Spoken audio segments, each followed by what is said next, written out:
Angela Nissel is known for making people laugh. She's making us laugh as we're talking to her during the break. And through her work as a writer and producer on shows like the Boondocks, Scrubs, Ginny and Georgia, her best-selling debut memoir, The Broke Diaries. Now she's sharing another chapter of her life in her latest book, Good Grief, Pass the Bread, Mom is Dead. Wow. Great beach read. Angela, good morning. Good to see you. Y'all. Good morning. You know what? I'm assuming that you have to have a sense of humor about these things because otherwise it'd be heartbreaking, right? Yes. Yes. Otherwise, I'd be rioting in the streets. I know. Really, the life of a caretaker and then the life of a griever.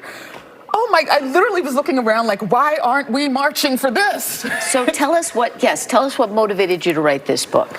This book was motivated by, the title was because people, after my mom passed, they said, ooh, you might not want to use the word dead. I'm like, I didn't lose her. Yeah. That's what happened. Yeah. And it was motivated by all the things we put on people who are already going through a hard time in life. Like sitting on hold with customer service to cancel someone's credit card who has passed away. Yes. And then being offered a lower APR if you stay with them and take over that person's life. Goodness. It's just something I wish we talked about more. Yes. Yeah. With the process of, and then before you even get to those things that you have to do after someone passes, being a caretaker, and you had a complicated relationship with your mother before that happened, right? Yes. But I found out that I'm very good at lying because part of being a caretaker is keeping someone comfortable. Yeah. And so if my mom knew that my house was in foreclosure when she came to live with me, I literally lied to her on the first day of caretaking. There was a man taking photos of my house because they take photos before they take it from you to make sure it's still in good condition. I told her, that's just paparazzi. Welcome to LA. Oh my God. You find, though, that everybody grieves differently, and everybody around you doesn't always know what to say or how to say it, and they treat the grieving person differently. It's a complicated mess, isn't it? Yes.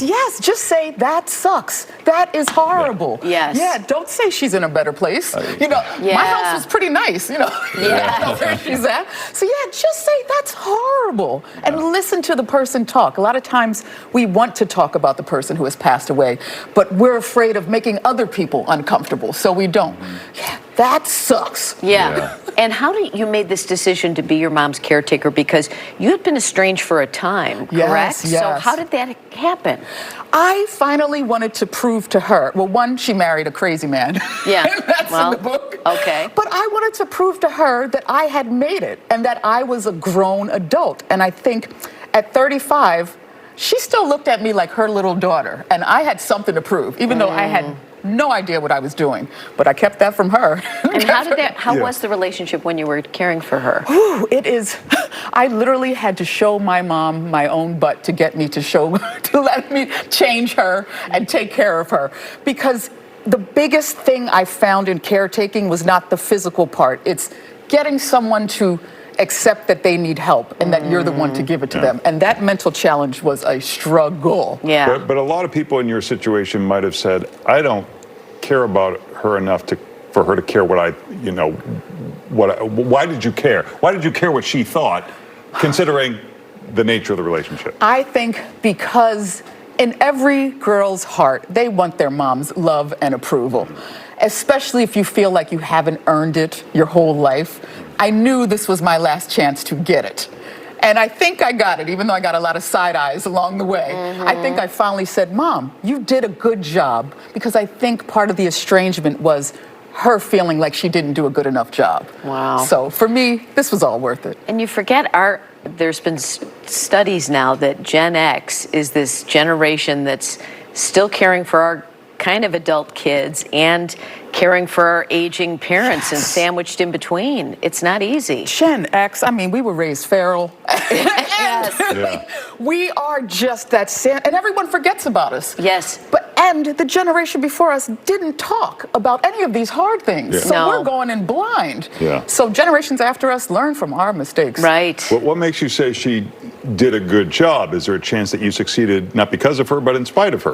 I think that I have to have some grace for the type of world my mom lived in. And if I had grown up in the 60s, she fought for civil rights. She was part of this nation's horrible history, and so she didn't have a lot of the tools like therapy Yes. Right. that I have to Yeah. work my things out. So she kept a lot of things close to the chest because she needed to. Whereas I'm like, here's my life. Yeah. You hinted on some of the things like canceling credit cards when someone passes, but you also say scam artists specifically target grieving people. Talk about that. I learned anything emotional you are going through in life, there's going to be a scam artist. And I wanted to talk to my mom so badly after she passed.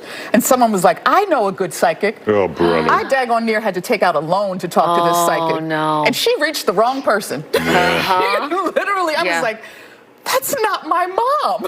Yes. She said, your mom loves soul food, doesn't she? No, actually, she can't cook. Don't get Larry started on psychics. He'll say you can talk to me for free, and I want. Am I right? Larry, I'm calling you next time. $10. Much cheaper than she was. Tell us where you're going to be this weekend. I'm going to be at the NAACP convention on today, Friday, from 5 to 7. And that's at McCormick Place, for those who don't know. And you're going to have a book signing there Yes, as part of the event. yes. And all the information is there on the screen. Such a pleasure to meet you and talk to you. Thanks, Thank you Angela. guys so much. Thanks for Thank coming you. in.